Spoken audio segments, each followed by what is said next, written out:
C'est la dernière bataille.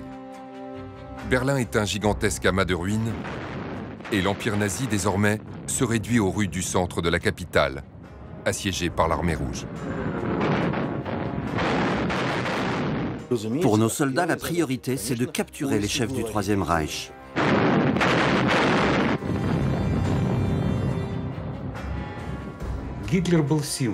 Hitler est un symbole, le symbole de la guerre et du fascisme. C'est donc un trophée et tout le monde le recherche. Où est Hitler? À qui sont les restes calcinés retrouvés dans le jardin de la chancellerie? Quelques dents sorties miraculeusement intactes des décombres vont-elles permettre de savoir quel a été le sort du dictateur nazi? Deux jeunes femmes, l'une soviétique, Elena Arjevskaya, interprète de l'armée rouge, l'autre allemande, Kate Oserman, l'assistante du dentiste de Hitler. Elles sont au cœur de l'enquête et jouent un rôle décisif pour l'identification des restes du chef nazi. Le témoin déclare « Je reconnais parfaitement les dents en or et le dentier qui me sont présentés. » Staline est immédiatement informé de la découverte des restes, puis de leur identification. Il sait qu'il n'y a aucun doute. Hitler est mort. Staline connaît la vérité. Hitler est mort. Mais il choisit le mensonge et affirme aux Alliés que le monstre est vivant et qu'il a réussi à s'enfuir. Pourquoi Staline ne dit rien aux Alliés? Détenir un secret, ça peut toujours être utile. L'histoire de la mort d'Hitler est caractéristique de l'attitude paranoïaque de Staline vis-à-vis de l'Occident. Le mensonge de Staline sur la mort d'Hitler dure presque 50 ans. Toutes les preuves sont cachées, mises au secret. Jusqu'au jour où l'Union soviétique disparaît et où la vérité peut enfin être dite. Rien ne peut être caché. Tout finit par remonter à la surface. Chacun devrait retenir cette leçon de l'histoire.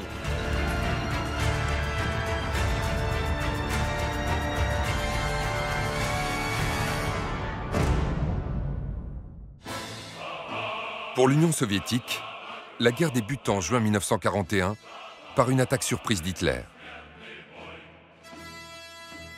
En quelques mois, l'ennemi est aux portes de Moscou et Staline ordonne la mobilisation en masse de la population. Les régiments presque désarmés qui défilent sur la place rouge partent directement pour le front. Elena a tout juste 22 ans et déjà un enfant de 2 ans. Mais l'armée rouge a besoin d'interprètes. Et Elena, qui parle allemand, s'engage. 4 ans plus tard, elle fait partie du premier détachement soviétique qui entre à Berlin, chargé de la capture des chefs nazis. Personne ne sait où est Hitler. On le dit mort ou mourant, victime d'une hémorragie cérébrale. Ou alors ce sont ses officiers qui l'auraient exécuté, à moins qu'il n'ait mis fin lui-même à ses jours. Mais selon les reporters de la radio soviétique, dans le sillage de l'armée rouge à Berlin, Hitler, au contraire, est bien vivant et à l'abri, au Tyrol. C'est un sosie qui combattrait à sa place dans les rues de la capitale, surveillé par les hommes de la propagande nazie, qui attendent le moment où il tombera pour le photographier et tromper les Alliés. Une dernière rumeur affirme que Hitler se cache dans les ruines du Reichstag. C'est un moment historique, la prise du Parlement nazi. Et Elena n'a rien oublié.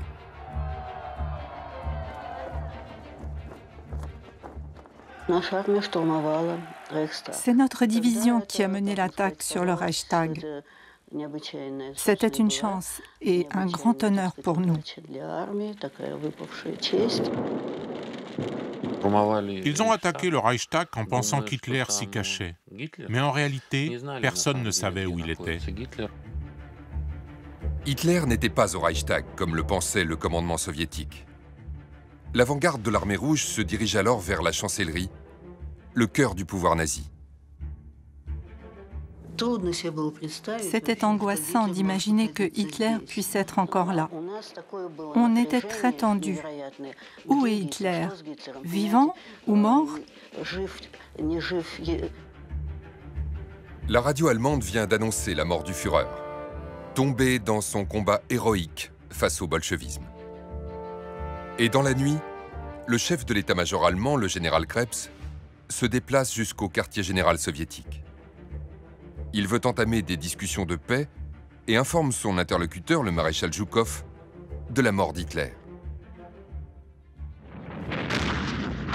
Alors que l'on continue à mourir dans les rues du centre de Berlin, le petit groupe des éclaireurs, avec Elena, l'interprète, parvient jusqu'au jardin de la chancellerie, juste au-dessus du bunker dans lequel Hitler s'est peut-être réfugié depuis plusieurs mois.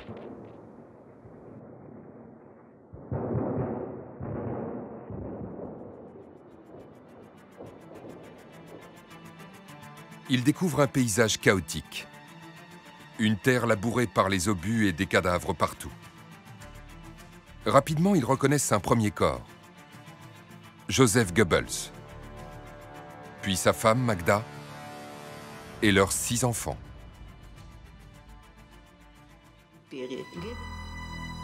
Le cadavre de Hitler n'a pas encore été retrouvé, mais dès le lendemain, la nouvelle de sa mort fait les gros titres en première page des journaux du monde entier.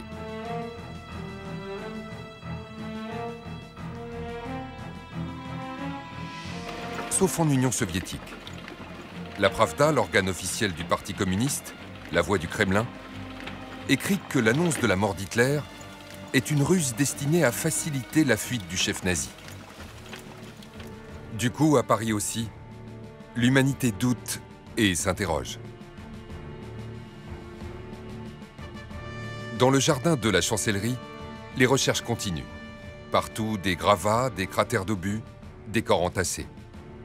Soudain, on croit reconnaître la moustache du monstre sur l'un des cadavres. Aussitôt, c'est l'enthousiasme et la confusion. On fait venir des gens du bunker et il faut se rendre à l'évidence, ce n'est pas Hitler. La moustache ne suffit pas à faire le dictateur, mais la légende du sosie est née. Sur ordre du commandement soviétique, c'est l'ensemble de l'armée rouge d'occupation qui recherche Hitler. Mais la véritable enquête est secrète et réduite à 3 personnes seulement. Le major Gorbouchine, le commandant Bistrov et Elena, l'indispensable interprète sans qui aucun interrogatoire de prisonniers allemands n'est possible. Les 2 officiers font partie du Smersh, une unité des services secrets militaires qui ne rend compte qu'à Staline.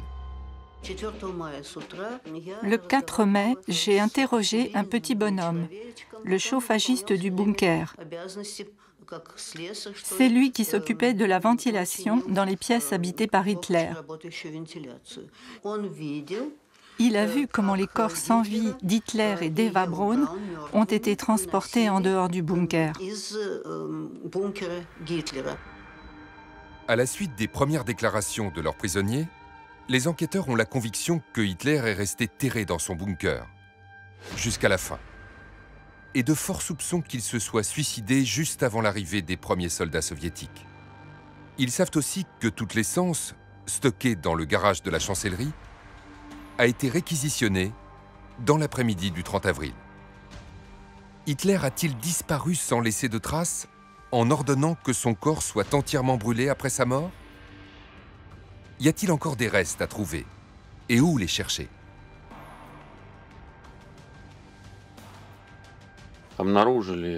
Les corps d'Hitler et d'Eva Braun ont été découverts absolument par hasard. Dans le jardin de la chancellerie, un soldat a vu le bout d'une botte en bon état qui dépassait d'un trou recouvert de terre. Il a décidé de la prendre et il a trouvé 2 corps.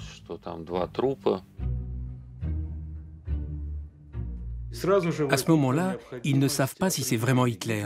Contrairement au corps de Goebbels, qui était reconnaissable parce que l'essence avait dû être économisée, ces restes-là étaient vraiment calcinés. La famille Goebbels, plusieurs officiers et des restes encore inconnus. Le Smersh possède désormais une dizaine de dépouilles, plus ou moins carbonisées. Le vice-amiral Voss a avoué être l'un des derniers à avoir vu Goebbels et Hitler vivants. Reconnaître Goebbels ne pose pas de problème. Mais le corps supposé d'Hitler est trop abîmé pour pouvoir être identifié visuellement, même par un membre du premier cercle. À l'issue de l'autopsie, les doutes subsistent. Les résultats sont compatibles avec ce que l'on sait d'Hitler, sa taille, son poids, mais les médecins ne peuvent affirmer avec certitude que ces restes calcinés sont bien tout ce qui reste du monstre. Il n'y a plus qu'un espoir pour l'identifier. Les dents. Les 2 mâchoires étaient bien conservées. 15 dents en bas. Le 8 mai, mon chef, le major Gorbouchine, me demande de venir le voir. Il me tend une boîte de couleur bordeaux et me dit « Ce sont les dents d'Hitler. Tu en es responsable. »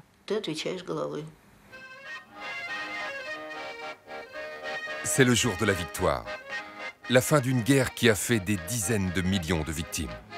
Dans les ruines de Berlin, Elena, la petite interprète soviétique de 25 ans, s'interdit de trinquer et de participer à la liesse générale. Elle est la gardienne secrète d'une petite boîte, doublée de satin rouge, qui contient peut-être tout ce qui reste du dictateur dément qui a entraîné le monde dans la catastrophe. Dans la banlieue de Berlin, au milieu de la nuit, sous la présidence du maréchal Zhukov, les Alliés face au maréchal Keitel signent l'acte de capitulation de l'Allemagne.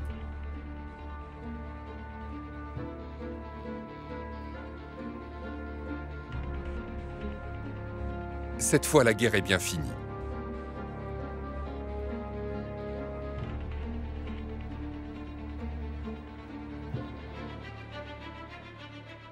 Dès le matin, Elena et ses officiers sont partis à la recherche de celui qui saura à coup sûr le nom du propriétaire des dents, le dentiste d'Hitler. Les enquêteurs ne savent rien de lui, ni son nom, ni son adresse, et encore moins s'il est encore en vie et à Berlin. Après une journée d'errance et de fausses pistes, ils obtiennent enfin un nom et en même temps l'information que le dentiste a fui la ville il y a une quinzaine de jours. Mais ils apprennent aussi que son assistante, elle, est restée à Berlin, dans l'espoir du retour de son mari soldat. Quelques heures plus tard, Elena fait la connaissance de Käthe Osermann, une jeune femme souriante et amicale qui, depuis presque 10 ans, a été présente à chacune des visites d'Hitler chez son dentiste. La dentition du Führer ne devrait avoir aucun secret pour elle. Elle est devenue le témoin principal. Parce que des dents, cela ne sert à rien si on ne trouve pas aussi la personne qui peut les reconnaître. Interrogatoire de Käthe Osermann. Le témoin déclare « Je reconnais parfaitement les dents en or et le dentier qui me sont présentés. Ils appartiennent au chancelier Hitler. » Le témoin fait la même déclaration pour Eva Braun.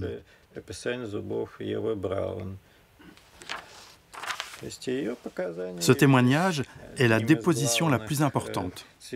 Il permet de prouver que ces dents appartiennent vraiment à Hitler. On lui avait demandé de faire un schéma de la dentition d'Hitler, mais sans lui montrer les dents qu'on avait trouvées. Käthe a participé à toutes les séances de soins du Führer, et elle n'a rien oublié de la dentition catastrophique d'Hitler. Son dessin correspond exactement à la mâchoire trouvée par les Soviétiques. Il n'y a plus aucun doute possible.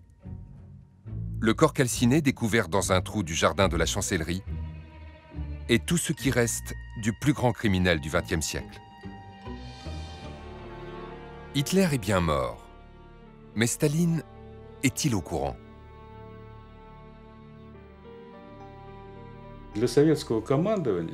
Pour le commandement soviétique à Berlin, c'est très clair.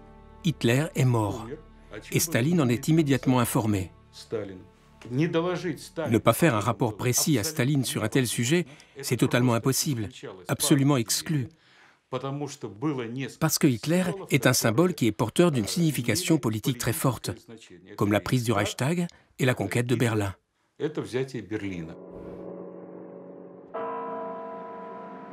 Staline bouge rarement du Kremlin, mais il a des yeux et des oreilles partout.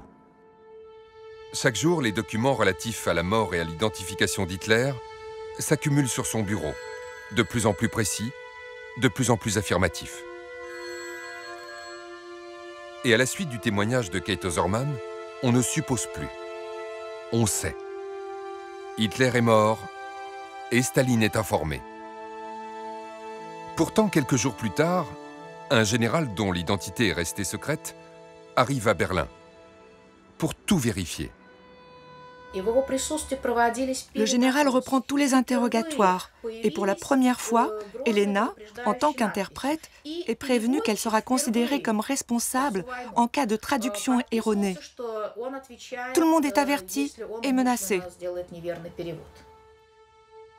Pour les besoins de la nouvelle enquête, le SMERSH vient rechercher Kate Oserman et lui ordonne de préparer une valise pour une absence d'une semaine environ.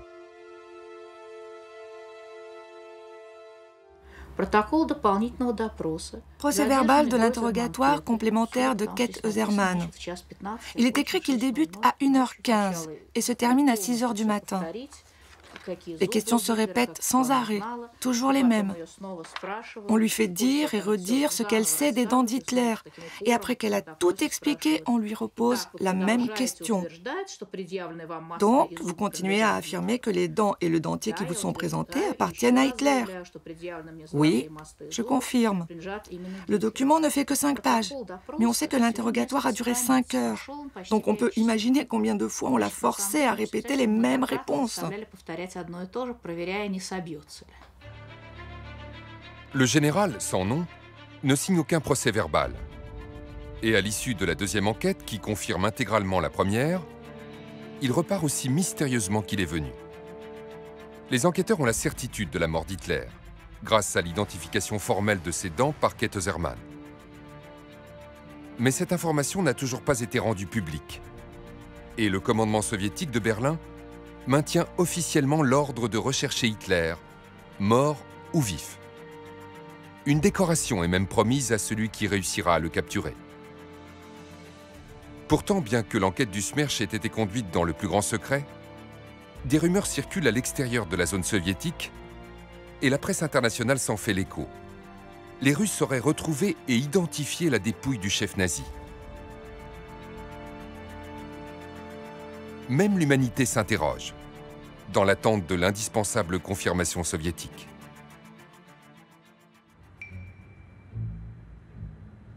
L'acte suivant se joue au Kremlin. Harry Hopkins est un conseiller du président américain Truman et il vient fin mai 1945 à Moscou pour une série d'entretiens avec Staline afin de préparer la première conférence de l'après-guerre entre les trois grands.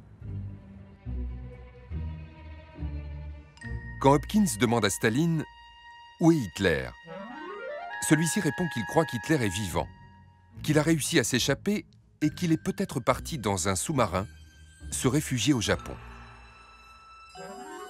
C'est la première affirmation du mensonge sur la mort d'Hitler, prononcée par Staline en personne et retranscrit noir sur blanc dans le mémorandum secret qui part le soir même pour Washington.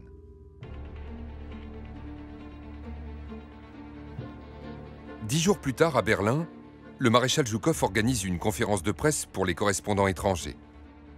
Ceux-ci s'attendent à ce que les rumeurs de la découverte et de l'identification des restes d'Hitler soient confirmées.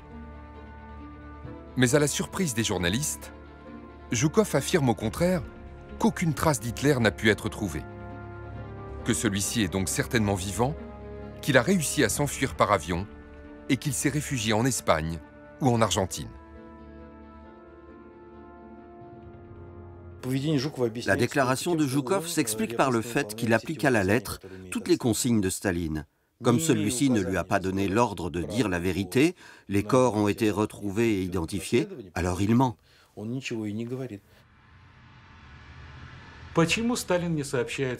Pourquoi Staline ne dit rien aux Alliés? La réponse n'est pas simple et elle est plutôt d'ordre psychologique. Savoir quelque chose que les autres ne savent pas, c'est toujours avantageux. Détenir un secret, ça peut toujours être utile.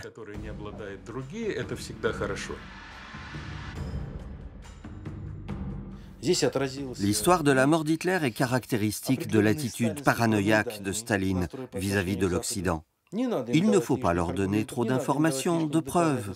Peut-être qu'un jour cela nous sera profitable de les avoir laissés dans l'incertitude. Ça y est, le mensonge a été jeté à la face du monde. La consternation est générale, car personne n'imagine qu'un mois seulement après la victoire commune, les Soviétiques puissent mentir à leurs alliés sur un tel sujet. Pourquoi? Dans quel but? C'est absurde. Non. Si Zhukov affirme qu'Hitler n'a pas été retrouvé, c'est qu'il n'a pas été retrouvé. Quelques semaines plus tard, Staline, Truman et Churchill se retrouvent à Potsdam, à côté de Berlin pour leur premier sommet de l'après-guerre. C'est l'avenir qui se décide ici dans les discussions entre les trois grands. Et en particulier, l'avenir de l'Europe de l'Est. À ce moment, les désaccords entre l'Union soviétique et les Alliés ne faisaient que s'aggraver en raison de la mainmise soviétique sur les pays d'Europe de l'Est et à cause de la politique soviétique dans les territoires occupés par l'Armée rouge. À côté de ces enjeux, la question du destin d'Hitler est évidemment très secondaire. Pourtant, un conseiller de Truman raconte qu'au cours d'un dîner informel avec le président américain, Staline affirme à nouveau que Hitler est vivant et qu'il se trouve soit en Espagne, soit en Argentine.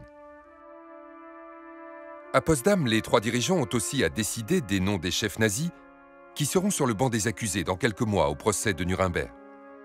Staline vient de le redire. Hitler est vivant. C'est donc lui qui devrait figurer en tête de liste des criminels à juger. Mais curieusement, personne ne le demande. Ni les Américains, ni les Anglais, ni même Staline. Tout est mis sous secret, au cas où un jour on pourrait en avoir besoin. Cela raconte notre pays, l'Union soviétique, dont tout le fonctionnement est régi selon les règles de la police secrète. On surveille, on menace, on fait peur à tout le monde. On peut dire que la décision de Staline de cacher ce qui appartenait à tous les Alliés est le premier pas soviétique vers la guerre froide. Pour Elena, le moment est venu de quitter l'uniforme, de remettre une jolie robe et des chaussures de dame. Quelques photos souvenirs et une dernière visite à Kate, le témoin principal de la mort d'Hitler, toujours retenu au quartier général soviétique. Entre deux interrogatoires, les jeunes femmes ont sympathisé. L'interprète russe et l'assistante dentaire allemande ont le sentiment d'avoir vécu une aventure exceptionnelle, même si elle doit rester secrète. Leur dernière conversation a été très chaleureuse. Kate disait « Moi aussi, je serai bientôt libre. Je vais retourner à Berlin. On pourra se voir avant que vous partiez. Je vous emmènerai chez mon coiffeur. » Mais finalement, ça ne s'est pas fait. De leur côté, les Anglais et les Américains n'ont pas renoncé à connaître la vérité sur la mystérieuse disparition d'Hitler et ils espèrent encore obtenir l'aide soviétique.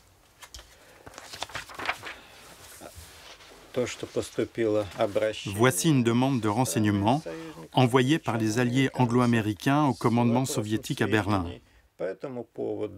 Nos généraux ont fait suivre ce courrier jusqu'à Molotov et Staline et demandent des instructions. Quelles informations sont-ils autorisés à communiquer et peuvent-ils collaborer avec l'enquête anglo-américaine sur la mort d'Hitler?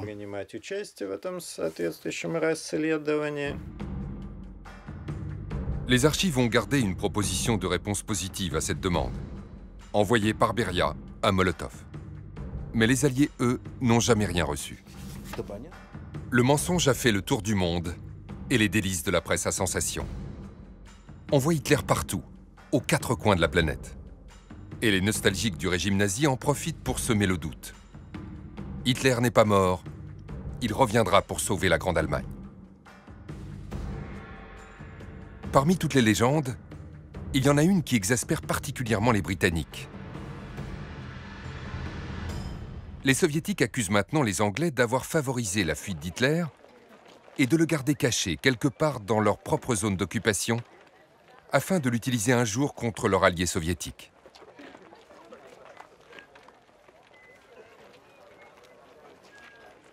Pour couper court à cette accusation insultante, un jeune historien britannique, Hugh Trevor Hopper, est chargé d'une enquête sur le destin d'Hitler.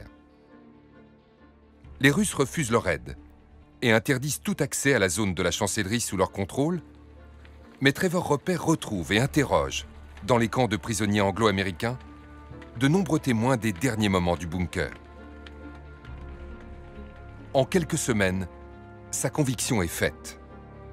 Hitler s'est bien suicidé dans l'après-midi du 30 avril et son corps a été brûlé par ses gardes. Son rapport est convaincant, mais il n'a aucune preuve directe. Pas de cadavre. Cela ne suffit donc pas pour stopper les rumeurs, toujours plus nombreuses et plus farfelues. Pendant des années, le FBI reçoit des milliers de signalements d'Hitler à travers le monde qu'il lui faut vérifier et classer.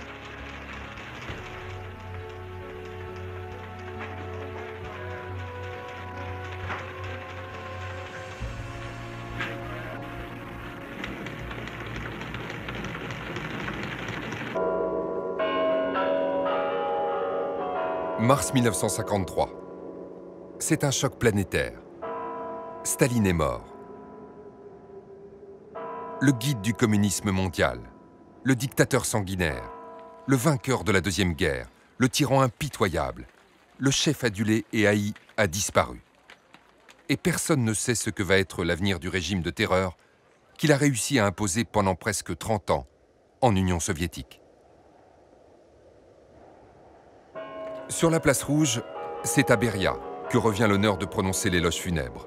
Le chef des services secrets qui espère accéder au pouvoir suprême, mais qui avant la fin de l'année sera exécuté d'une balle dans la nuque dans une cave du KGB. Tous les secrets d'un régime criminel, sur ses rayonnages innombrables et totalement inaccessibles.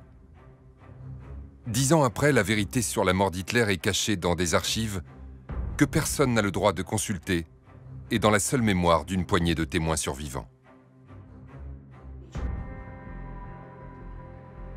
À Moscou, en 1955, Elena a le droit de dire et d'écrire qu'Hitler s'est suicidé. Mais pas plus. Impossible de raconter l'enquête, l'identification des restes, et encore moins le mensonge de Staline. De toute manière, qui la croirait? Où sont les preuves? Parmi les nombreuses versions de la disparition d'Hitler, c'est désormais la thèse du suicide qui a les préférences du pouvoir. Mais pas n'importe quel suicide.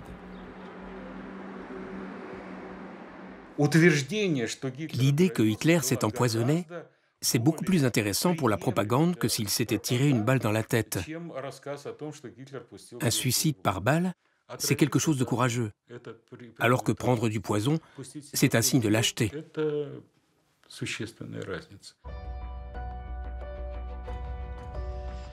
Il y a eu le premier mensonge, raconté par Staline lui-même.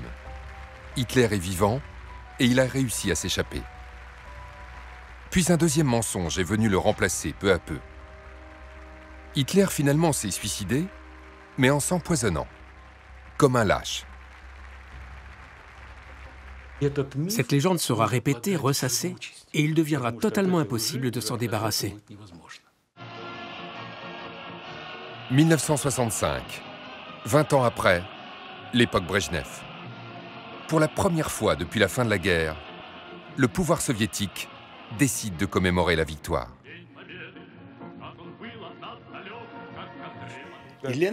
Pour la commémoration des 20 ans de la fin de la guerre. Vous imaginez, 20 années sont déjà passées. Donc, en 1965, Elena décide d'écrire une véritable œuvre historique.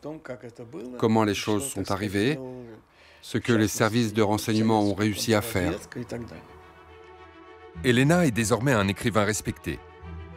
Mais l'histoire de la mort d'Hitler, ou plutôt l'histoire du mensonge sur la mort d'Hitler, l'obsède. Et elle veut à tout prix réussir à la raconter. Pour que son récit soit irréfutable et permette d'en finir avec les légendes, il doit obligatoirement être basé sur les preuves cachées dans les archives. Après de multiples demandes, elle obtient enfin l'autorisation d'entrer dans l'immeuble interdit. Un accès très encadré pour un temps très limité, Alors Elena recopie frénétiquement tous les documents qu'on lui amène. Elle a rempli 5 gros cahiers. Ce n'est pas elle qui faisait les recherches et elle ne savait pas ce qui était conservé dans ses archives. Il n'y avait pas de catalogue et elle ne pouvait pas non plus se promener dans les rayons pour choisir. Elle devait rester assise à sa place et un officier lui ramenait un dossier après l'autre. L'importance et l'intérêt des documents étaient très variables. Un jour, elle ouvre un dossier dans lequel il y a une liste de différents trophées envoyés de Berlin à Moscou. Le manteau d'Hitler, une broyeuse à papier récupérée dans le bunker, et dans la liste, au milieu des objets, le nom de Kate Oezermann et de plusieurs autres Allemands. C'est comme ça que ma grand-mère a appris que Kate a été envoyée à Moscou, comme un objet.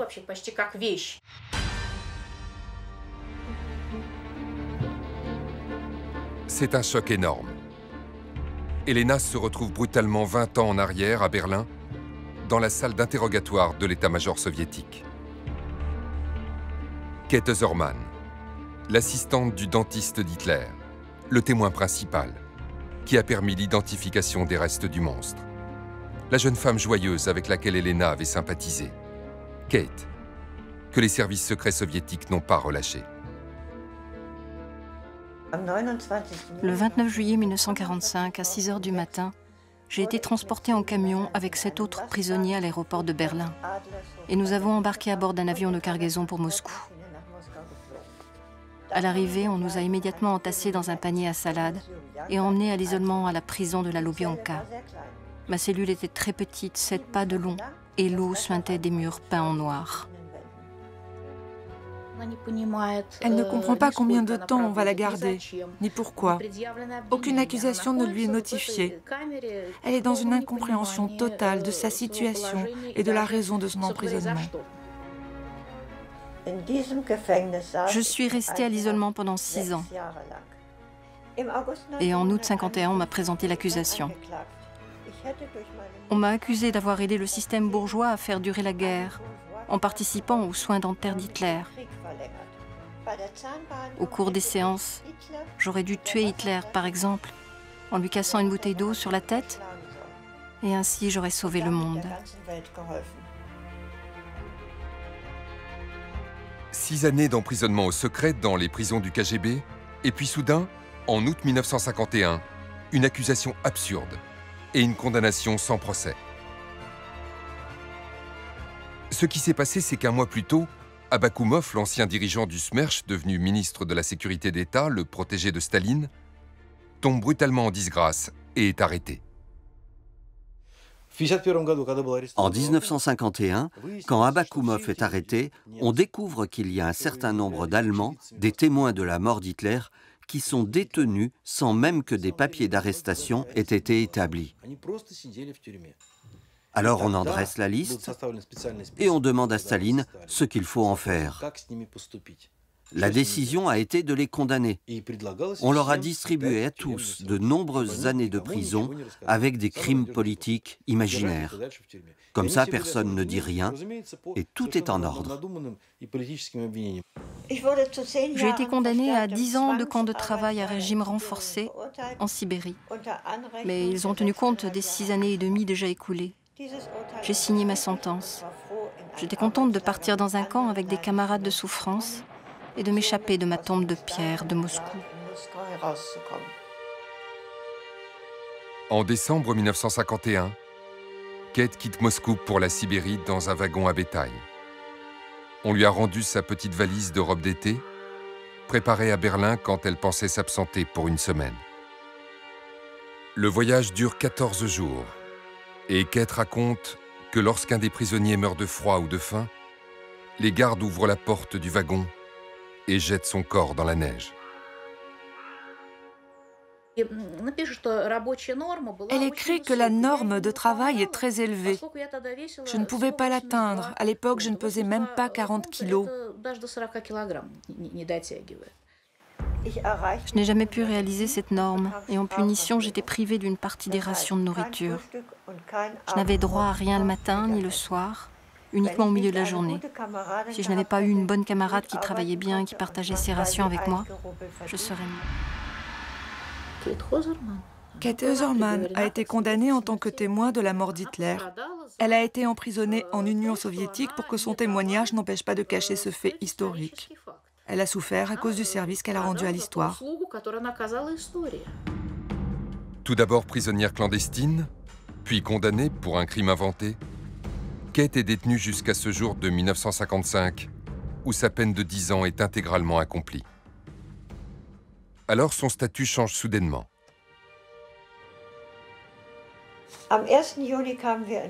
Nous sommes arrivés le 1er juin à Moscou et on nous a promenés dans la ville en bus.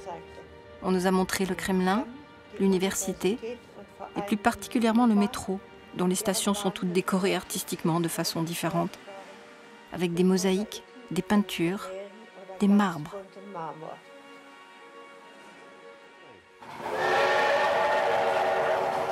Käthe rentre en Allemagne par train express, avec couchettes, draps blancs et abat-jour en soie.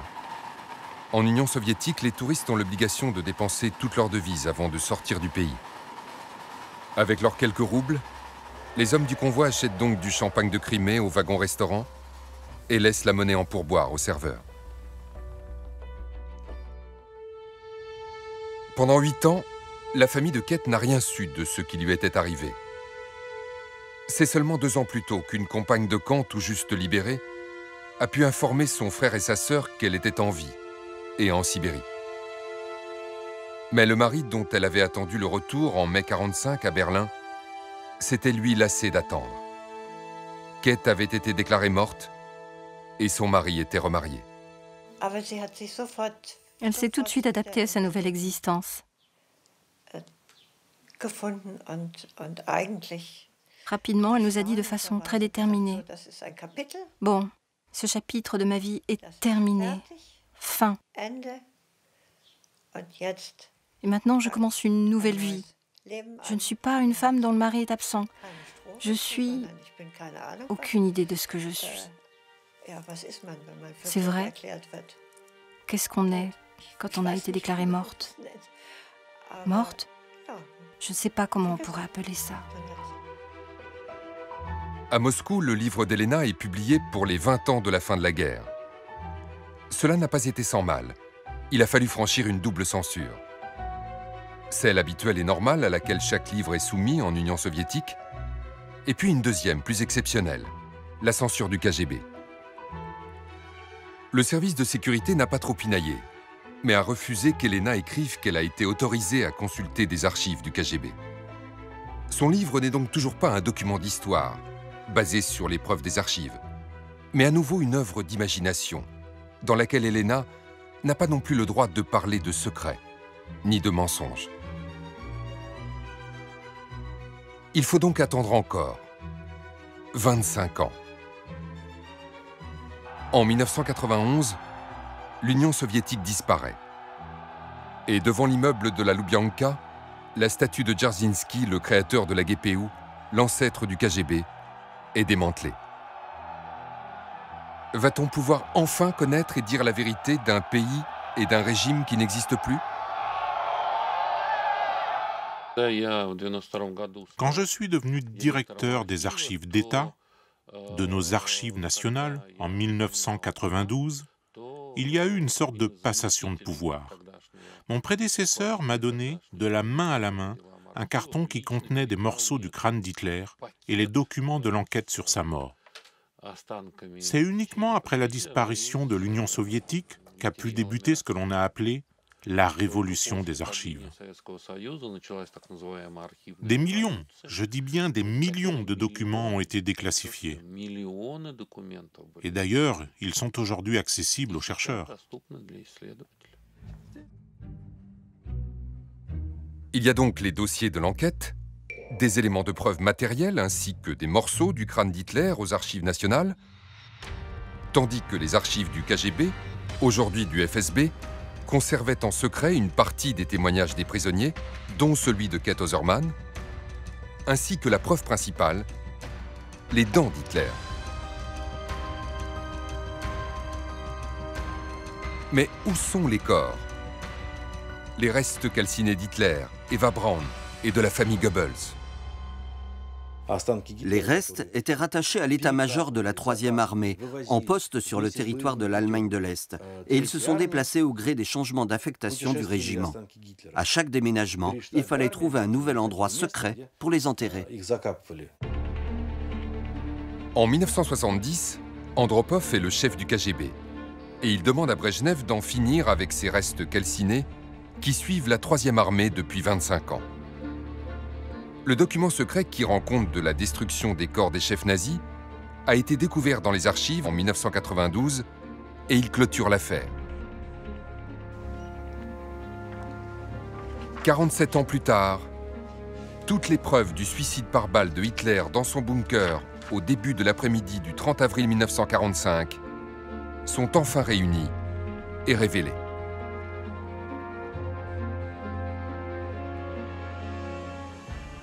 Rien ne peut être caché. Tout finit un jour par remonter à la surface. Chacun devrait retenir cette leçon de l'histoire. Même la vérité la mieux cachée finit par réapparaître. Le pouvoir n'a jamais pensé qu'il était nécessaire de s'expliquer devant la société. Dans les années 90, les dirigeants russes ont dit « Bon, d'accord, tout ça a été caché, mais c'est l'Union soviétique qui a caché. » Il aurait fallu établir un verdict général par rapport à la période soviétique et sur le régime soviétique en tant que pouvoir basé sur la violence et qui violait ses propres lois. Mais ce jugement du passé et des crimes soviétiques communistes n'a jamais été prononcé.